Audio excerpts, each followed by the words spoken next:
దేవుడు సూత్రాలు. మీ అందరికీ నా వందనాలు. గారికి పాషమ్మ గారికి నా వందనాలు. మరి దేవుడు నన్ను మూడో మూటగా నేను ఆశపడి మరి ఇదివరకు 15 సంవత్సరాల నాడు ఈ చర్చిలో చెప్పాను. మరి ఇంతకుముందు వెళ్ళిపోయాను కనుక చాలా వెనకబడిపోయాను. తర్వాత ఇప్పుడు ఇక్కడికి వచ్చి ఒక 2 నెలలు అయింది. 2 నెలలు అయింది. 2 నెలల నుంచి అక్కడ 2 నెలల నుంచి ఆత్మీయంగా ఎదుగుతున్నాను. రోజు వచ్చి కూర్చొని ప్రార్థనా వాక్యంలో ఎదిగాను. చెప్పిన వాక్యాన్ని మరి ప్రార్థన చేసుకొని మొదలుపెట్టుకుందాం. దేవా నీకు వందనములు, స్తోత్రములు తండ్రి. అయ్యా మీరు సిలువలో మాట్లాడిన మాటలు 3వ మాట ప్రభువా. అయ్యా నీకు వందనములు, స్తోత్రములు తండ్రి. శక్తి లేని దాన్ని, బలము లేని దాన్ని, జ్ఞానము లేని దాన్ని ప్రభువా. అయ్యా చదువు కూడా లేదు, అయితే నీ సన్నిధికి వచ్చి బైబిల్ పట్టుకున్నాకే అన్ని విధాలుగా నాకు మీరు నేర్పించారు. నాకు దేవుడివై ఉన్నావు తండ్రి. నన్ను ముందుకు సాగిపోయే కృప మీరు ఎన్నో చేశారు నా పట్ల. నాకు ఇప్పుడు నేను నిలబడి మాట్లాడుతుండగా తండ్రి మీరు నాతో మాట్లాడండి. నాలో ఎటువంటి కూడా ప్రభా నా ఆలోచన కాకుండా నీ యొక్క ఆత్మతో నడిపింపు దయచేయమని ప్రార్థిస్తున్నాను తండ్రి. యేసయ్యా నీకే వందనాలు, సూత్రాలు చెల్లించుకుంటూ యేసునామములో అడిగి వేడుకుంటున్నాం పరమ తండ్రి. ఆమె ఆమె. యోహాను సువార్త 26వ అధ్యాయం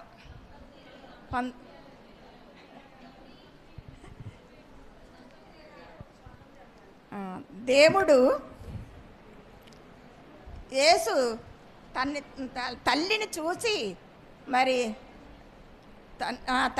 తల్లిని చూసి ఆమె వేదని అక్కడికి వచ్చిన వాళ్ళ స్త్రీలందరూ కూడా ఏడుస్తూనే ఉన్నారు. వాళ్ళల్లో ఒక స్త్రీని చూసి మరి యోహానికి తల్లి ఇదిగో నీ కుమారుడని యోహానికి చెప్పాడు. అయితే ఆయనకి ఎంతోమంది తోడబుట్లు ఉన్నారు, మరియమ్మకు కూడా ఉన్నారు. కానీ యేసయ్య విషయంలో, దేవుని విషయంలో నమ్మకంగా ఉంటున్న ఒక శిష్యుడు అన్నమాట యోహాన్ అంటే. ఆయన అన్ని విధాలుగా కూడా మరి యేసయ్యకి అందరూ తెలుసు. ఎవరైతే మరి ఆయన యందు నమ్మకంగా ఉంటారో, ఎవరైతే విశ్వాసంతో ఉంటారో వాళ్ళనే మరి ఆయన ఎన్ని విధాలుగానో దీవిస్తాడు. అలాగే వాళ్ళ అమ్మగారిని యోహానికి అప్పచెప్పాడు. యోహాను ఎమ్మటే వచ్చి ఆ తల్లిని వెంటనే ఇంటికి తీసుకెళ్ళాడు. ఆయన ఇంటికి మరి ఎంత గొప్ప దేవుడై ఉండి ఆయన మరి అంత బాధ్యత, అంత సిలువలో కూడా అంత రక్తం కార్చుకుంటూ బాధలు పడతా కూడా తల్లిని మర్చిపోకుండా బాధ్యత కలిగి తల్లిని మరి చూసేలాగా ఒక యోహానికి ఒప్పచెప్పాడు. అలాగే దేవుణ్ణి నమ్ముకున్నామంటే నమ్ముకోవటం కాదు. నేను ఒక అన్యరాల్ని, నా కులం ఏంటో నా వాళ్ళు అందరూ కూడా నూనె కులం ఏంటి, మనమేంటి, నువ్వేంటి దేవుణ్ణి నమ్ముకోవటం అంటే నాకు ఒక కోటేశ్వరాన్ని తెలుసు. ఇంతకుముందు ఆమె నా బాధలు, నా సమస్యలు చూసి యేసయ్యని నమ్ముకో, నువ్వు దేవుడు నీ పిల్లలు చూడకపోతే నువ్వు చాలా ఇదిగా ఉన్నారు, చాలా అమాయకంగా ఉన్నారు, ఈ విజయవాడలో బతకటం చాలా కష్టం, నువ్వు యేసయ్యని నమ్ముకో, దేవుడు నిన్నెంతో దీవిస్తాడు, ఆశీర్వదిస్తాడని నాకు దేవుణ్ణి గుర్తు చేసింది, నడిపించింది. ఆమె రాకపోయినా నేను నాకు నడిపించింది, చూపించింది కాటాన ఆ దేవుణ్ణి నమ్ముకొని నా బిడ్డలను నేను కూడా ఆయన దగ్గరకు వచ్చి మరి ఇంకా యేసయ్య అనేది తెలుసుకొని దేవుడు గొప్పవాడని తెలుసుకొని మరి ఆ విధంగా జీవించాం. అయితే ఎన్నో బాధల్లో ఉన్నా, నేను ఎంతో శ్రమలో ఉన్నా, అయినప్పటికీ మనం తెలియక ఎంతో పాపాలు ఎన్నో చేస్తాం. దేవుడు కష్టాలను బట్టి భర్త చూడకనో ఎలాగో అలాగా ఎన్నో చేస్తాం, పొరపాట్లు చేస్తాం. పొరపాట్లు చేయని వాళ్ళు మానవులు లేరు. కాకపోతే యేసయ్యని నమ్ముకున్నాక మనం ఎప్పటికప్పుడు తండ్రి నా పాపాలు తీసివే, నేను నీ వైపు ఉండాలి, నీ సాక్షిగా నిలబడాలి. నువ్వు నాకు తెలియదు ప్రార్థన కూడా, తండ్రి నువ్వు ఏది అడిగితే అది ఇస్తావంట కదా, నువ్వెంత గొప్ప దేవుడివి. మరి నా పిల్లలు చాలా బీద స్థితిలో ఉన్నావు, మేము తినటానికి కూడా ఆహారం లేదు అని నేను ఎంతో బాధపడి నా బిడ్డలను చూస్తుంటే, అందరిని చూస్తుంటే చాలా బాధేసేది. ఏంటి ప్రభువా తినడానికి తిండి, కట్టుకోవడానికి బట్టలు లేవు. సరైన బాధ్యత కలిగిన వాళ్ళు ఎవరు లేరు నాయన, నువ్వు తప్ప నాకెవరున్నారు దిక్కని నేను ఆయన వైపు చూసినప్పుడు నా బిడ్డల విషయంలో కానీ నా విషయంలో కూడా ఆయన సాక్షిగా నిలబడాలని ఊకులు అదే ప్రార్థన, అనుదినం అదే ప్రార్థన. కొంతమంది ఎగతాళి కూడా చేశారు. ఏమనంటే కడపటివాడు మునుపటివాడు కనపడివాడని. వచ్చాము సంఘంలో కంటే వచ్చి ఏదో ఇన్ని వెళ్ళిపోవటం కాకుండా నాకు పాస్టర్ గారు జోషప్ప గారు ఎక్కడ ప్రార్థన అన్నా వెళ్ళేదాన్ని, ఎక్కడికి రమ్మన్నా వెళ్ళేదాన్ని.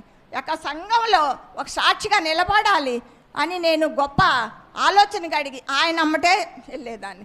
కొన్నాళ్ళు మళ్ళీ ఆయనకి జ్ఞాపకం శక్తి పోతే లేదు.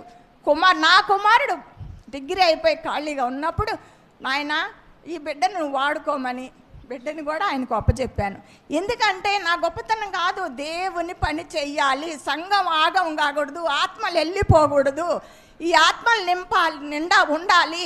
పాస్టర్ గారు వారి దీని మీదే జీవిస్తున్నారు, మరి వాళ్ళ బిడ్డలు ఆత్మీయంగా లేరు. పాస్టర్ గారు ఒక్కడే చాలా గొప్పవాడు, చాలా మంచి గల్ల మనసు.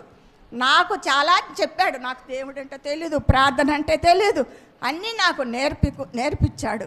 నేర్పించి ఆయన సాక్షిగా ఆ బిడ్డను కూడా అలాగే నేను బాధ్యత కలిగి సంఘాన్ని అభివృద్ధి పరచాలి, సంఘాన్ని ఆత్మలతో నింపాలని యేసయ్య గనక ఏ విధంగా బాధ్యత కలిగి ఆ తండ్రికి తల్లికి సహాయం చేశాడో నేను కూడా ఎన్ని బాధలున్నా ఎన్ని సమస్యలున్నా షాపు మూసేసుకొని ప్రార్థన అంటూ వదలకుండా కన్నీరు కార్చుకుంటూ రక్షణ ఆయన సాక్షిగా నిలబడాలి. నా కన్నీరు చాలామంది చూశారు. నువ్వు ఎప్పటికైనా నువ్వు దేవుడికి సాక్షిగా నిలబడతావమ్మా, నీ దేవుడు ఎప్పుడు కూడా నిన్ను నీ బిడ్డల విషయంలో కానీ నీ విషయంలో కానీ గొప్ప సాక్షిగా నిలబడతావని చాలామంది కూడా అన్నారు. అలాగే మనం కూడా వాక్యం విని వెళ్ళిపోవటం కాకుండా సంఘం పట్ల పాస్టర్ గారి పట్ల ఆయన ఏం చెప్తున్నాడో విని ఆయన ప్రేమించుకుంటూ బాధ్యత కలిగి ఆయనకు కూడా సపోర్ట్గా ఉండి సంఘాన్ని అభివృద్ధి పరుచుకునే బిడ్డలంగా మనం ఉండాలి. ఎందుకంటే ఇప్పుడు చెప్పారు బిడ్డలు, ప్రార్థన ఉండాలి, క్షమాపణ ఉండాలి, మరి బాధ్యత కలిగి ఉండాలి సంఘం పట్ల. అప్పుడు మనల్ని దేవుడు దీవిస్తాడు. ఒక కూటికి లేని దాన్ని, ఒక అద్దె కట్టుకోలేని దాన్ని బిడ్డల్ని చదివించి ఎవరు దేవుడు ఆయన వైపే చూసా, ఎవరెన్నన్నా అనుకొని నేను చేసేది దేవుడు పని నేను ఆయన వైపు చూస్తున్నాను. నేను పట్టించుకోలేదు. సంఘంలో ఎన్నో అంటారు, మనం ఆత్మీయంగా ఎదుగుతుంటే ఎన్నో రాళ్ళేస్తారు, అవన్నీ నేను పట్టించుకోలేదు. నేను దేవుడి కోసం వస్తున్నాను అని నా బిడ్డల విషయంలో కానీ నా ఇరుగు పొరుగు విషయంలో కానీ నేను ఏదన్నా ఒక మాట అన్నా కూడా వాళ్ళని ఎమ్మటే మరి క్షమాపణ కోరి తగ్గించుకొని మరి అలాగ ఉన్నాను. ఈ రోజున మరి ఆ దేవుడు సాక్షిగా ఇంకా ముందు కూడా నా బిడ్డలు కూడా రక్షణ, ఇంకా అమ్మాయిల్ని నాకు అంతగా అప్పుడు అనుభవం లేదు. నా భర్త ఎక్కడో ఉండేవాడు, నేను ఎక్కడ ఉండేదాన్ని. అయితే కులం కావాలి, నువ్వేమో పిల్లల్ని తీసుకొని గొడవ, అప్పుడు భయం వేసి అలాగే చెయ్యాల్సి వచ్చింది వాళ్ళిద్దరిని. అబ్బాయి మాట నాకు నా ఇంటికి వచ్చే అమ్మాయి ఘాటాన రక్షణ పొందుకున్న అమ్మాయినే చేశాము. అలాగే మనందరం కూడా సంఘం పట్ల బాధ్యత కలిగి ఎవరికైతే ఒంట్లో బాగోట్లేదో, ఎవరైతే ప్రార్థన కోరుచున్నారో వాళ్ళందరి కోసం, నాకైతే నేను ఇంటికి పోయి కూడా చాలా దుఃఖం వస్తుంది. ఎవరొక కన్నీరు కార్చి ఇదిగో అమ్మ నా కోసం ప్రార్థన చేయి, నా సమస్యల కోసం ప్రార్థన చేయంటే నాకెంతో బాధ. వాళ్ళ ఇంటికి పోయి కానీ ఎక్కడైనా కూడా నేను వాళ్ళ కోసం ప్రార్థన చేస్తాను. మనందరం కూడా యేసయ్య చెప్పినట్టుగా ఆయన వాక్యం వింటూ దినదినము అభివృద్ధి చెందుకుంటూ ఆయన చెప్పినట్టుగా మనం తగ్గింపు జీవితంతో దీన మనసు, విధేయత గల మనసును కలిగి మనం ఉంటే ఎంతో దీవెన. తెలుసా, ఒకరోజు కూటికి లేని దాన్ని బిడ్డలకు పెళ్ళిళ్ళు చేసి చదివిచ్చాడు. ఈ లోకంలో గొప్ప సాక్షిగా నిలబడాలని ఆశపడ్డాను. అలాగే ఈ లోక ప్రేమల్లో పడకుండా దేవుని భయంతో పెంచాడు, ఆయన పెంచాడు. నా గొప్పతనం కాదు. నా భర్త కూడా చివరికి ఆయన కూడా కలిశాడు. నేను పెళ్ళికి రమ్మంటే వివాహానికి పెద్ద పిల్లకి నేను రాను, నేనేం చేశాను, నేనేం చేయలేదు, ఎందుకు నేను రాను, నాకు సిగ్గు అవుతుంది అన్నాడు అంటారు కొంతమంది రమ్మంటే. అలాగే ఆయన తప్పు ఆయన తెలుసుకున్నాడు. నా బిడ్డల్ని పెంచి పెద్ద చేసింది, ఒక దారి చేసిందని నా భర్త కూడా వచ్చాడు, మారాడు. ఆయన ఇంతకుముందు చండాలమైన అలవాట్లన్నీ మారి నా భర్తని నా బిడ్డల్ని ఒక కుటుంబంగా ఆ దేవుడు కలిపాడు. ఆ దేవుడికి ఏమిచ్చినా కూడా రుణం తీర్చుకోలేను. నేను చదువు లేదు కాటాన ఈ అధ్యాయాన్ని నేను తీయలేను కాటాన దేవుడిచ్చిన బాధ్యత యేసయ్య ఏదైతే మాట్లాడాడో మరి అది తల్లికి ఎలాగ బాధ్యత కలిగి చేశాడో అలాగే మనందరం కూడా మన పిల్లల కోసం వాళ్ళు ఎటు వెళ్తున్నారా చూసుకోవాలి, వదిలేయకూడదు. మనం సాక్షిగా నిలబడాలి. వాళ్ళు ఎటువంటి ప్రేమల్లో పడకుండా దేవుడు సాక్షిగా నిలబడాలి. దేవుడికే మహిమ తేవాలని మనందరం కూడా బిడ్డల కోసం, భర్తల కోసం నా భర్తని కన్నీరు కార్చా, నా భర్తను మార్చు నాయన, ఎప్పటికైనా కూడా కుటుంబంగా ఉండాలి ప్రభువా. అయ్యా నీకు వందనములు, నన్ను ఎప్పుడు కడుగు నాతో మాట్లాడంటే ఎన్నిసార్లు మాట్లాడాడో. చదువుకునేటప్పుడు ఏడ్చేదాన్ని, పరీక్షలు వస్తున్నాయంటే అమ్మా ఇదిగో మీ అమ్మాయి పాస్ అవుతుంది, ఏం చదివిస్తావో చదువుకో, డబ్బులు ఫీజుకు లేకపోతే కన్నీరు కాస్తే ఎమ్మటి ఎవరన్నా అడిగిన ఎమ్మటి ఇచ్చాడు, నీకెందుకు ఇవమ్మా మీకు ఇస్తాం. నా కుమారుడు కూడా తీసుకున్న కాడ ఇస్తాడు. అలాగే కుమారుడు కూడా ఇచ్చాడు, కుమారుని మార్చాడు. మరి దేవుడు ఎంతో గొప్ప కార్యం చేశాడు. ఇంకా నా ఇద్దరు బిడ్డలు కూడా ఆడపిల్లలు ఇద్దరు కుటుంబం రక్షణ పొందుకోవాలి, నా భర్త రక్షణ పొందుకోవాలని మీరు అందరూ ప్రార్థన చేయండి. దేవుని అందరం కూడా ఈ చిన్న వాక్యం దేవుడు దీవించును గాక. నాలో ఏమైనా తప్పులుంటే క్షమించండి. ఒక చిన్న పాట పాడతా. నేను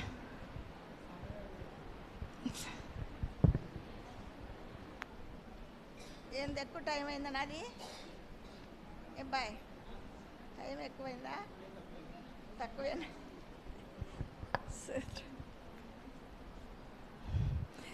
ఏమివ్వగలనయ్యా నీ ప్రేమకు, ఏమివ్వగలనయ్యా నిరుపేదను, ఏమివ్వగలనయ్యా నీ ప్రేమకు, ఏమివ్వగలనయ్యా నిరుపేదను. నా కొరకు చేసిన త్యాగానికి, నా కొరకు చిందిన రక్తానికి, నా కొరకు చేసిన త్యాగానికి, నా కొరకు చిందిన రక్తానికి, ఏమివ్వగలనయ్యా నీ ప్రేమకు, ఏమివ్వగలనయ్యా నిరుపేదను. విస్తారధనమును నాకివ్వగాని నిరుపేదవైనావుగా, పరలోక గగనాన భువనాలు లేలేటి రారాజువు నీవేగా, రారాజువు నీవేగా, మా రాజువు నీవేగా. ఏమివ్వగలనయ్యా నీ ప్రేమకు, ఏమివ్వగలనయ్యా నిరుపేదను. నా పాపముల కొరకు, నా శాపముల కొరకు బలి అయిన నా యేసయ్యా, నా పాపముల కొరకు, నా శాపముల కొరకు బలి అయిన నా యేసయ్యా. ఇలాలోన విలువైన ఘనమైన నీ ప్రేమ ప్రకటించదు నేనయ్యా, ప్రకటిద్దును నేనయ్యా, ప్రకటించదా యేసయ్యా.